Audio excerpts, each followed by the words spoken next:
Hi hello ನಮಸ್ಕಾರ ಸ್ನೇಹಿತರ. ನಂದಿನಿ ಅಮ್ಮನ ಕೃಪಕಟಾಕ್ಷದಿಂದ ಶ್ರವಣಿ ಮತ್ತು ಸುಬ್ಬು ಒಂದಾಗ್ತಿದ್ದಾರೆ. ಅವತ್ತೇ ಇಲ್ಲಿ ನಂದಿನಿ ಅಮ್ಮನ ಮೇಲೆ ಪ್ರಹಾರವನ್ನು ನಡೆಸೇ ಬಿಡ್ತಾರೆ ವಿಜಯಾಂಬಿಕಾ. ಏನಾಯಿತು, ಏನು ಕಥೆ, ಇದು ಎಲ್ಲವನ್ನ ಕೂಡ ತಿಳ್ಕೊಬೇಕು ಅಂದರೆ ಈಗಲೇ ನಮ್ಮ ಈ ಚಾನಲ್ನ ಸಬ್ಸ್ಕ್ರೈಬ್ ಮಾಡಿ, ಹಾಗೆ ಒಂದು ವಿಡಿಯೋವನ್ನು ಪೂರ್ತಿಯಾಗಿ ನೋಡೋದನ್ನು ಯಾವುದೇ ಕಾರಣಕ್ಕೂ ಕೂಡ ಮರಿಬೇಡಿ. ಇಲ್ಲಿ ನಂದಿನಿ ಅಮ್ಮ ಶ್ರಾವಣಿ ಮನೆಗೆ ಬಂದಿದ್ದಾರೆ. ಬಿಕಾಸ್ ತನ್ನ ಮಗಳಿಗೆ ಅಮ್ಮನ ಪ್ರೀತಿ ಕೊಡಬೇಕು ಅನ್ನೋದು ಇಲ್ಲಿ ನಂದಿನಿ ಅಮ್ಮನ ಆಸೆ ಆಗಿತ್ತು. ಅದೇ ಕಾರಣಕ್ಕೆ ಸುಬ್ಬು ಮುಖಾಂತರ ಶ್ರಾವಣಿ ಮನೆಗೆ ಎಂಟ್ರಿ ಕೊಡ್ತಾರೆ. ಆದರೆ ಅತ್ತ ಕಡೆ ವಿಜಯಾಂಬಿಕಾಗೆ ನಿಜಕ್ಕೂ ಯೋಚನೆ ಆಗ್ಬಿಟ್ಟದ. ನಾನು ನೋಡಿದ್ದು ನಂದಿನಿನೇ ಅಲ್ವಾ, ಆದರೆ ಹೇಗೆ ನಂದಿನಿ ಆ ಜಾಗದಲ್ಲಿ ಇರಲಿಲ್ಲ, ಇದೇನಾದರೂ ನನ್ನ ಭ್ರಮೆನ ಅಂತ ಹೇಳಿ ಕನ್ಫ್ಯೂಷನ್ಗೆ ಒಳಗಾಗಿದ್ದಾರೆ. ಇದರ ನಡುವೆ ಅತ್ತ ಕಡೆ ಮದನ್ ಕೂಡ ಅಮ್ಮನ ಹತ್ರ ಬಂದಿದ್ದೆ. ಅಮ್ಮ ಏನು ಯೋಚನೆ ಮಾಡ್ತಿದ್ಯಾ, ಯಾಕೆ ಇತ್ತೀಚೆಗೆ ಇಷ್ಟು ಡಿಸ್ಟರ್ಬ್ ಆಗಿರ್ತೀಯ ಅಂದಾಗ ನಿನಗೆ ಗೊತ್ತಿಲ್ಲದಿರು ಇನ್ನೊಂದು ಮುಖಾನೇ ಇದೆ ನನಗೆ, ಆದರೆ ನಿನಗೆ ನಂದು ಎಷ್ಟು ವಿಷಯಗಳು ಕೂಡ ಗೊತ್ತಿಲ್ಲ ಅಂತ ಹೇಳ್ತಾರೆ. ದಯವಿಟ್ಟು ಅಮ್ಮ ಹೇಳು, ನೀನು ಈ ರೀತಿಯಾಗಿ ಎಲ್ಲ ವಿಷಯ ಮುಚ್ಚಿಟ್ರೆ ಹೇಗೆ ಅಂತ ಹೇಳಿ ಮದನ್ ಹೇಳಿದಾಗ ಇನ್ನು ಮುಚ್ಚಿಡುವ ಅವಶ್ಯಕತೆ ಇಲ್ಲ ಅಂತ ಯೋಚನೆ ಆಗುತ್ತೆ ವಿಜಯಾಂಬಿಕಾಗೆ. ಹಾಗಾಗಿ ತನ್ನ ಕರಾಳ ದಿನಗಳನ್ನು ಮದನ್ ಮುಂದೆ ತೆರೆದಿರ್ತಾರೆ. ನಿಜಕ್ಕೂ ಅಲ್ಲಿ ಸಾಲಿಗ್ರಾಮದ ಯಜಮಾನರನ್ನ ಸಾಯಿಸಿದ್ದು ವಿಜಯಾಂಬಿಕಾನೆ. ಬಿಕಾಸ್ ನಂದಿನಿ ಅಮ್ಮ ಮನೆ ಬಿಟ್ಟು ವೀರು ಅವ್ರ ಜೊತೆ ಹೋಗ್ತಿದ್ದಾಗೆ ಉಸಿರಾಗಿ ಇದ್ದಂಥ ಮಗಳೇ ಹೋದ್ಲು, ನಿನ್ನ ಉಸಿರು ಯಾತಕ್ಕೆ ಅಂತ ಹೇಳಿ ಅವರ ಉಸಿರನ್ನೇ ನಿಲ್ಲಿಸ್ಬಿಟ್ರು ವಿಜಯಾಂಬಿಕಾ. ನಂತರ ಅಲ್ಲಿ ನಂದಿನಿ ಅಮ್ಮನ ಕಥೆಯನ್ನು ಕೂಡ ಮುಗಿಸಿದ್ರು. ಆದರೆ ಇವತ್ತು ನಂದಿನಿ ಅಮ್ಮ ಕಣ್ಮುಂದೆ ಬಂದು ನಿಂತಿದ್ದಾರೆ. ಅಂದು ವೀರು ಅವರ ಮನಸ್ಸಲ್ಲಿ ವಿಷಬೀಜವನ್ನು ಬಿತ್ತಿದ್ದಂಥ ವಿಜಯಾಂಬಿಕಾ ನಿಜಕ್ಕೂ ತನ್ನ ಕುತಂತ್ರವನ್ನು ಅಂದೇ ಶುರು ಮಾಡಿದ್ರು. ಆದರೆ ಇಲ್ಲಿವರೆಗೂ ಕೂಡ ಅದು ನಿಂತೇ ಇಲ್ಲ. ಈ ವಿಜಯಾಂಬಿಕಾ ಆಟಕ್ಕೆ ಫುಲ್ ಸ್ಟಾಪ್ ಇಡಬೇಕು ಅಂತಾನೆ ನಂದಿನಿ ಅಮ್ಮ ಮನೆಗೆ ಎಂಟ್ರಿ ಕೊಟ್ಟಿದ್ರು. ಆದರೆ ವಿಜಯಾಂಬಿಕಾಗೆ ಗೊತ್ತಾಯಿತು ಅನ್ನೋ ಕಾರಣಕ್ಕೆ ಅವರು ಸುಬ್ಬು ಮನೆಗೆ ಹೋಗಬೇಕಾಯಿತು. ಬಟ್ ಇದರ ನಡುವೆ ವಿಜಯಾಂಬಿಕಾ ನಂದಿನಿ ಎಲ್ಲಿ ಹೋದ್ಲು ಅನ್ನೋ ಹುಡುಕಾಟವನ್ನು ನಡೆಸಿದ್ರೆ ಇಲ್ಲಿ ಮದನ್ ಒಂದು ಸಲಹೆಯನ್ನು ಕೊಡ್ತಾನೆ. ಅಮ್ಮ, ನಿನಗೆ ಅವ್ರು ಎಲ್ಲಿ ಹೋದ್ರು ಅಂತ ಗೊತ್ತಾಗಬೇಕು ಅಂತ ಅಂದರೆ ನಿನಗೆ ಅವ್ರನ್ನ ಕರ್ಕೊಂಡು ಬಂದಿದ್ದು ಯಾರು ಅನ್ನೋದನ್ನು ಮೊದಲು ತಿಳ್ಕೊಬೇಕಾಗತ್ತೆ ಅಂತ ಹೇಳಿದಾಗ ಯಾರಿರ್ಬೋದು, ನಿಜಕ್ಕೂ ಸೂರಿ ಕೂಡ ಅವ್ರ ಜೊತೆ ಇದ್ನಲ್ವಾ ಕರ್ಕೊಂಡು ಬಂದಾಗ ಅಂತೆಲ್ಲ ವಿಜಯಾಂಬಿಕಾ ಮಾತಾಡ್ತಾರೆ. ಅವರ ಮನಸ್ಸನ್ನು ಕೂಡ ಡೈವರ್ಟ್ ಮಾಡಿ ಸುಬ್ಬು ಕರ್ಕೊಂಡು ಬಂದಿರಬಹುದಲ್ವಾ. ನಿಜಕ್ಕೂ ಯೋಚನೆ ಮಾಡು, ಸುಬ್ಬು ಕರ್ಕೊಂಡು ಬಂದಿದ್ದ, ಯಾರು ಕರ್ಕೊಂಡು ಬಂದಿದ್ದು ಅಂತ ಹೇಳಿ ಮತ್ತನೇ ಹೇಳಿದಾಗ ಹೌದು ಸುಬ್ಬುನೇ ಕರ್ಕೊಂಡು ಬಂದಿದ್ದು ನಂದಿನಿನ ಅಂತ ಹೇಳ್ತಾರೆ. ಹಾಗಿದ್ರೆ ಸುಬ್ಬು ಕರ್ಕೊಂಡು ಬಂದಿದ್ದಾನೆ ಅಂದಮೇಲೆ ಸುಬ್ಬುಗೆ ಗೊತ್ತಿರುತ್ತೆ ನಂದಿನಿ ಅಮ್ಮ ಎಲ್ಲಿದ್ದಾರೆ, ಏನು ಮಾಡ್ತಿದ್ದಾರೆ ಅಂತ ಮತ್ತನೇ ಹೇಳಿದ ತಕ್ಷಣ ಹೌದು, ನನಗೆ ಆ ಮನೆಯಲ್ಲಿ ನಿಯತ್ತಾಗಿರೋರು ಇಬ್ಬರಿದ್ದಾರೆ, ಅವರು ಎಲ್ಲ ಇನ್ಫಾರ್ಮೇಷನ್ಸ್ನ ಕೂಡ ಅಪ್ಡೇಟ್ ಮಾಡ್ತಾರೆ. ಖಂಡಿತವಾಗ್ಲೂ ನಂದಿನಿ ಎಲ್ಲಿದ್ದಾಳೆ ಅಂತ ತಿಳ್ಕೊಂಡು ಮೊದಲು ಅವಳ ಕಥೆಯನ್ನು ಮುಗಿಸ್ಬೇಕು, ಇಲ್ಲ ಅಂದರೆ ನನ್ನ ಬುಡ ಅಲ್ಗಾಡು ಹೋಗುತ್ತೆ ಅಂತ ಹೇಳಿ ವಿಜಯಾಂಬಿಕಾ ಮಗನ ಜೊತೆ ಮಾತಾಡ್ತಿರ್ತಾರೆ. ಅದೇ ಒಂದು ಸಮಯಕ್ಕೆ ಸುರೇಂದ್ರ ಅವರು ಕೂಡ ಅಲ್ಲಿಗೆ ಎಂಟ್ರಿ ಕೊಡ್ತಾರೆ. ಸೂರ್ಯ ಅವರು ಎಂಟ್ರಿ ಕೊಟ್ಟಿದ್ದೆ, ಏನಕ್ಕ ಮಾತಾಡ್ತಿದ್ದೆ, ಏನೋ ಡೀಪ್ ಡಿಸ್ಕಷನಲ್ಲಿ ಇದ್ರಿ, ಸೀರಿಯಸ್ ಆಗಿ ಮಾತಾಡ್ತಿದ್ರಿ ಅನ್ಸುತ್ತೆ ಅಮ್ಮ ಮಗ ಅಂತ ಹೇಳಿದಾಗ ಆ ರೀತಿ ಏನಿಲ್ಲ, ಸುಮ್ಮನೆ ಹಾಗೆ ಮಾತಾಡ್ತಿದ್ವಿ ಅಂತ ಹೇಳ್ತಾರೆ ವಿಜಯಾಂಬಿಕಾ. ಹೌದಾ, ಮತ್ತಿನ್ಯಾರನ್ನ ಸಾಯಿಸೋದ್ರ ಬಗ್ಗೆ ಮಾತಾಡ್ತಿದ್ರಿ ಅಂತ ವಂದನಾ ಹೇಳಿದ್ದಕ್ಕೆ ಏನು ಮಾತಾಡ್ತಿದ್ಯಾ ವಂದನಾ ನೀನು ಅಂತ ಹೇಳಿ ವಿಜಯಾಂಬಿಕಾ ಕೇಳ್ತಾರೆ. ಸುಮ್ಮನೆ ಹಾಗೆ ನಾನು ಕೂಡ ಮಾತನಾಡಿದೆ ಅಂತ ಹೇಳಿ ವಂದನಾ ಕೂಡ ಹೇಳ್ತಾರೆ. ನಂತರ ಇಲ್ಲಿ ಸೂರ್ಯ ಅವರು ಅಕ್ಕ, ನಿಜಕ್ಕೂ ಕೂಡ ಅಣ್ಣಂಗೆ ನಿನ್ನ ಮೇಲೆ ಪ್ರೀತಿ ವಿಶ್ವಾಸ ಕಾಳಜಿ ಹಾಗೆ ಇದೆ, ನಿನ್ನ ಮೇಲೆ ನಂಬಿಕೆ ಕಳ್ಕೊಂಡಿರ್ಬೋದು ಅಷ್ಟೇ, ಪ್ರೀತಿ ಇರೋದ್ರಿಂದನೇ, ಆ ಗರ್ವ ಇರೋದ್ರಿಂದನೇ ಇವತ್ತಿಗೂ ಕೂಡ ಈ ಮನೆಯಲ್ಲಿ ಇದೆಯಾ ನೀನು, ನಿಜಕ್ಕೂ ನೀನು ಮಾಡಿದ್ದು ತುಂಬ ದೊಡ್ಡ ತಪ್ಪು, ಯಾರೋ ಹೇಳಿದ್ರು ಅನ್ನೋ ಕಾರಣಕ್ಕೆ ಅಣ್ಣನ ವಿರುದ್ಧವಾಗಿ ಸಂಚು ಮಾಡಿದೆ, ಮುಂದೇನೂ ಕೂಡ ಯಾರು ಏನೋ ಹೇಳಿದ್ರು ಅನ್ನೋ ಕಾರಣಕ್ಕೆ ಅಣ್ಣನ ಕೆಟ್ಟದ್ದು ಮಾಡೋದಿಲ್ಲ ಅಂತ ಏನು ಗ್ಯಾರಂಟಿ. ಆದರೆ ಒಂದಂತೂ ತಿಳ್ಕೊ, ಇನ್ನು ಮುಂದೆ ಏನಾದರೂ ನೀನು ಕೆಟ್ಟದ್ದು ಮಾಡಿದೆ ಅಂದರೆ ನಾನು ನಿನ್ನ ವಿರುದ್ಧವಾಗಿ ನಿಂತ್ಕೋಬೇಕಾಗತ್ತೆ.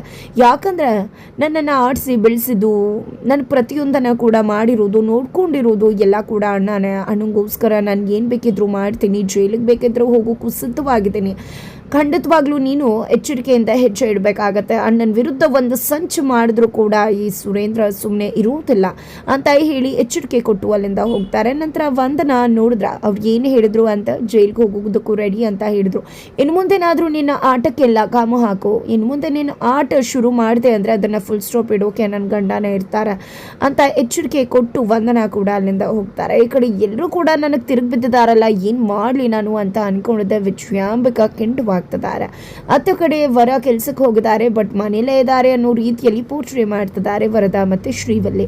ಇದರ ನಡುವೆ ಅಮ್ಮ ಇಂದ್ರಾಣಿ ಬಂದಿದೆ, ಎಲ್ಲಿ ನನ್ನ ಮಗ ಮತ್ತು ಸೊಸೆ ಇಬ್ಬರು ಕೂಡ ಕಾಣಿಸ್ತಿಲ್ವಲ್ಲ, ಏನು ಕೆಲ್ಸಕ್ಕೆ ಕರ್ಕೊಂಡು ಹೋದ್ನೋ ಹೇಗೆ ಅಂತ ಇಂದ್ರಾಣಿ ಅವರು ಪ್ರಶ್ನೆ ಮಾಡ್ತಿದ್ರೆ, ಈ ಕಡೆ ಶ್ರೀವಲ್ಲಿ ಬಂದ್ಬಿಟ್ಟು ಏನಮ್ಮ ಮಾತಾಡ್ತಿದ್ಯಾ, ನೀನೇ ತಾನೇ ಅವನ್ನ ಮಾರ್ಕೆಟ್ಗೆ ಹೋಗು ಅಂತ ಹೇಳಿದ್ದು ಅಂತಕ ನಾನು ಹೇಳಿದ್ನ ಅಂತ ಪ್ರಶ್ನೆ ಮಾಡ್ತಾರೆ. ಹೌದಮ್ಮ ನೀನೇ ಹೇಳಿದ್ದು, ಚಿಕ್ಕಮ್ಮನ ಜೊತೆ ಮಾತಾಡ್ತಾ ಇರಬೇಕಿದ್ರೆ ಮಾರ್ಕೆಟ್ಗೆ ಹೋಗ್ತೀವಿ ಅಂತ ಅವರಿಬ್ರು ಕೂಡ ಬಂದರು, ನೀನು ಹೋಗಿ ಅಂತ ಹೇಳಿ ಕಳಿಸೋದೆ ಅಲ್ವಾ ಅಂದಾಗ ನನಗೆ ಅರ್ಥ ಆಗ್ತಿಲ್ವಲ್ಲ ಅನ್ಕೋತಿರ್ತಾರೆ. ಅಷ್ಟರಲ್ಲಿ ನಾವು ಮಾರ್ಕೆಟಿಂದ ಬಂದ್ವಿ ಅಮ್ಮ ಅಂತ ಹೇಳಿ ಮಗ ಮತ್ತು ಸೊಸೆ ಬರ್ತಾರೆ. ಈ ಕಡೆ ಬ್ಯಾಗ್ ತೋರಿಸು ಅಂತ ಹೇಳಿ ಬ್ಯಾಗೆಲ್ಲ ಚೆಕ್ ಮಾಡ್ತಾರೆ, ಬ್ಯಾಸ್ಕೆಟ್ನ ತರಕಾರಿ ಬಿಟ್ಟು ಬೇರೆ ಏನೂ ಇರೋದಿಲ್ಲ.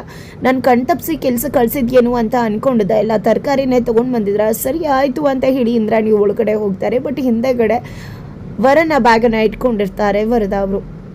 ನಂತರ ಇಲ್ಲಿ ಶ್ರೀವಲ್ಲಿ ಅಮ್ಮಂಗೆ ಚೆನ್ನಾಗಿ ಅಣ್ಣ ಅದಕ್ಕೆ ಚುಳ್ಳೆ ಹಣ್ಣು ತಿನ್ನಿಸ್ತಿದ್ದಾರೆ ಅಂತ ಹೇಳಿ ಅಂದ್ಕೊಂಡು ಹೋಗ್ತಾರೆ. ನಂತರ ಅವರ ಹೋಗ್ಬಿಟ್ಟು ಅಡುಗೆ ಮಾಡೋಣ ಅಂತ ಹೇಳಿ ಕರೆದುಕೊಂಡು ಹೋಗ್ತಾರೆ ವರದ ಅವರು. ನಂತರ ಇಲ್ಲಿ ಶ್ರಾವಣಿ ಮತ್ತು ಸುಬ್ಬು ಸಂಸಾರ ಶುರು ಆಗಬೇಕು ಅನ್ನೋ ರೀತಿಯಲ್ಲಿ ನಂದಿನಿ ಅಮ್ಮ ಯೋಚನೆ ಮಾಡ್ತಿದ್ದಾರೆ. ಅದೇ ಕಾರಣಕ್ಕೆ ಜಾತಕದ ಫಲಗಳು ಎಲ್ಲವೂ ಕೂಡ ಚೆನ್ನಾಗಿದೆ, ಪ್ರೀತಿಯಲ್ಲಿ ಒಂದಾಗೋದಕ್ಕೆ ಯಾಕೆ ಬೇಕು ಈ ಜಾತಕ ಜ್ಯೋತಿಷ್ಯ ಅಂತಕ್ಕಂಥದ್ದು ಅಂತ ಹೇಳ್ತಾರೆ.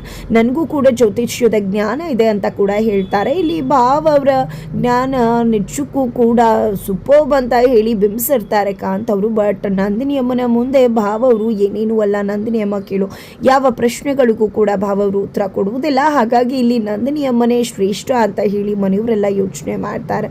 ಜೊತೆಗೆ ಇಲ್ಲಿ ಸುಬ್ಬು ಮತ್ತು ಶ್ರಾವಣಿ ಒಂದು ಒಳ್ಳೆ ಗಳಿಗೆಯಲ್ಲಿ ಒಂದಾಗಬೇಕು, ಖಂಡಿತ ಈ ಮನೆಗೆ ಚಕ್ರವರ್ತಿ ಅಂತ ಮಗು ಬರುತ್ತೆ ಅನ್ನೋ ರೀತಿಯಲ್ಲಿ ಇಲ್ಲಿ ನಂದಿನಿ ಅಮ್ಮ ಹೇಳ್ತಾರೆ. ಕೊನೆಗೂ ಕಾಂತ್ ಅವರ ಪ್ಲಾನ್ ಫ್ಲಾಪ್ ಆಗುತ್ತೆ. ನಂತರ ಸುಬ್ಬು ಹೋಗಿದ್ದೆ ಯಾಕಮ್ಮ ಈ ರೀತಿಯಲ್ಲೆಲ್ಲ ಮಾಡಿದ್ರಿ ಅಂತ ಎಲ್ಲ ಹೇಳಿದಾಗ ನಾನು ಈ ಮನೆಗೆ ಬರಬೇಕಾಗಿತ್ತು, ನನ್ನ ಮಗಳನ್ನ ನೋಡಬೇಕಾಗಿತ್ತು, ಅವಳ ಹಾರೈಕೆಯನ್ನು ಮಾಡಬೇಕಾಗಿತ್ತು, ಜೊತೆಗೆ ನನ್ನ ಮಗಳು ಅಳಿಯನ್ ಸಂಸಾರ ಶುರುವಾಗಿಲ್ಲ ಅನ್ನೋದನ್ನು ನೋಡ್ಕೊಂಡು ನಾನು ಹೇಗಿರಲಿ, ಅದಕ್ಕೋಸ್ಕರನೇ ಇಷ್ಟೆಲ್ಲ ಮಾಡಿದ್ದು. ಖಂಡಿತ ನೀವಿಬ್ಬರು ಒಂದಾಗಬೇಕು, ಒಳ್ಳೇದಾಗಬೇಕು ಈ ಮನೆಗೆ ಅಂತ ಕೂಡ ಹೇಳ್ತಾರೆ. ಹಾಗಾಗಿ ಪದ್ದವರು ನಾಳೆನೇ ಒಳ್ಳೆಯ ಸಮಯ ಅಂತ ಹೇಳಿ ತಿಳಿಯಪಡಿಸ್ತಾರೆ ಮನೆಯವರು ಎಲ್ರಿಗೂ ಕೂಡ. ತದನಂತರ ಇವತ್ತು ಒಂದು ಗಳಿಗೆ ನನ್ನ ಮಗಳ ಜೊತೆ ನಾನು ಇರಬಹುದಾ ಅಂತ ಹೇಳಿ ಸುಬ್ಬುನ ರಿಕ್ವೆಸ್ಟ್ ಮಾಡ್ಕೋತಾರೆ. ಖಂಡಿತ ಅವರು ಏನು ಈ ರೀತಿ ಎಲ್ಲ ಪ್ರಶ್ನೆ ಮಾಡ್ತಿದ್ರ ಅಂತ ಹೇಳಿ ಸುಬ್ಬು ಕೂಡ ಹೇಳ್ತಾರೆ. ನಂತರ ಸುಬ್ಬು ಶ್ರಾವಣಿ ಒಂದಾಗೋ ಗಳಿಗೆ ಬಂದಿದೆ. ಇದರ ನಡುವೆ ನಂದಿನಿ ಅಮ್ಮ ಮನೆಯಲ್ಲಿದ್ದಾರೆ ಅನ್ನೋ ವಿಷಯ ವಿಜಯಾಂಬಿಕಾಗೆ ಗೊತ್ತಾಗೋದ್ರಲ್ಲಿದೆ. ಅತ್ತ ಕಡೆ ಇವತ್ತು ಶಾಸ್ತ್ರವಿದೆ ಅನ್ನೋ ವಿಷಯ ವೀರವ್ರಿಗೂ ಕೂಡ ಗೊತ್ತಾಗಿದೆ. ಹಾಗಾಗಿ ತಮ್ಮನ ಮಗಳ ಜೊತೆ ಇನ್ನು ಮುಂದೆ ನಿನಗೆ ಒಂದು ಮಗು ಬರುತ್ತೆ ಆಟ ಆಡೋದಕ್ಕೆ, ಇಲ್ಲಿ ಶ್ರಾವಣಿಗೆ ಮಗು ಆದರೆ ಅದನ್ನು ಕಿಡ್ನಾಪ್ ಮಾಡ್ಕೊಂಡು ಬಂದ್ಬಿಡೋಣ ಅಂತ ಹೇಳಿದಾಗ ಸೂಪರ್ವಾಗಿದೆ ದೊಡ್ಡಪ್ಪ ನೀವು ಹೇಳ್ತಿರೋದು, ಆದರೆ ಶ್ರಾವಣಿ ಅಕ್ಕಂಗೆ ಮಗು ಆಯಿತು ಅಂದರೆ ನಿಮಗೆ ಅದು ಮೊಮ್ಮಗು ಅಲ್ವಾ, ನೀವು ಕೂಡ ತಾತ ಆಗ್ತಿದ್ರ ಅಲ್ವಾ ಅಂತ ಹೇಳಿ ಮಗು ಹೇಳ್ತಿದ್ದಾಗೆ ವೀರು ಅವರು ನಿಜಕ್ಕೂ ಕೂಡ ಎಮೋಷ್ನಲ್ ಆಗ್ತಿದ್ದಾರೆ. ಅದರ ನಡುವೆ ಆಕೆ ನನ್ನ ಮಗಳೇ ಅಲ್ವಲ್ಲ ಅನ್ನೋ ರೀತಿಯಲ್ಲಿ ಭಾಸವಾಗ್ತದೆ. ಜೊತೆಗೆ ನಂದಿನಿ ಅಮ್ಮನ ಅವರು ತುಂಬಾ ಮಿಸ್ ಮಾಡ್ಕೋತಿದ್ದಾರೆ. ಎಲ್ಲದರ ನಡುವೆ ವಿಜಯಾಂಬಕಾಗೆ ಸುಬ್ಬು ಮನೆಯಲ್ಲಿ ನಂದಿನಿ ಅಮ್ಮ ಇದ್ದಾರೆ ಅನ್ನೋ ವಿಷಯ ಗೊತ್ತಾಗಿರೋದ್ರಿಂದ ಸುಬ್ಬು ಮನೆಗೆ ಎಂಟ್ರಿ ಕೊಟ್ಟು ನಂದಿನಿ ಅಮ್ಮನ ಕಥೆಯನ್ನೇ ಮುಗಿಸುವುದಕ್ಕೆ ಮುಂದಾಗ್ತಿದ್ದಾರೆ ವಿಜಯಾಂಬಿಕಾ. ಹಾಗಿದ್ರೆ ರೈಟ್ ಹ್ಯಾಂಡ್ ಆಗಿ ಸಿಕ್ಕಿ ಬೀಳ್ತಾರ ವಿಜಯಾಂಬಿಕಾ ಶ್ರಾವಣಿ ಸುಬ್ಬು ಕೈಗೆ. ನಂದಿನಿ ಅಮ್ಮನ ಕಾಪಾಡ್ಕೋತಾಳ ಶ್ರಾವಣಿ. ಏನಾಯ್ತು ಏನು ಕಥೆ ತಿಳ್ಕೋಬೇಕು ಅಂದರೆ ಮುಂದಿನ ವಿಡಿಯೋಗೆ ವೇಟ್ ಮಾಡೋದನ್ನು ಮರಿಬೇಡಿ.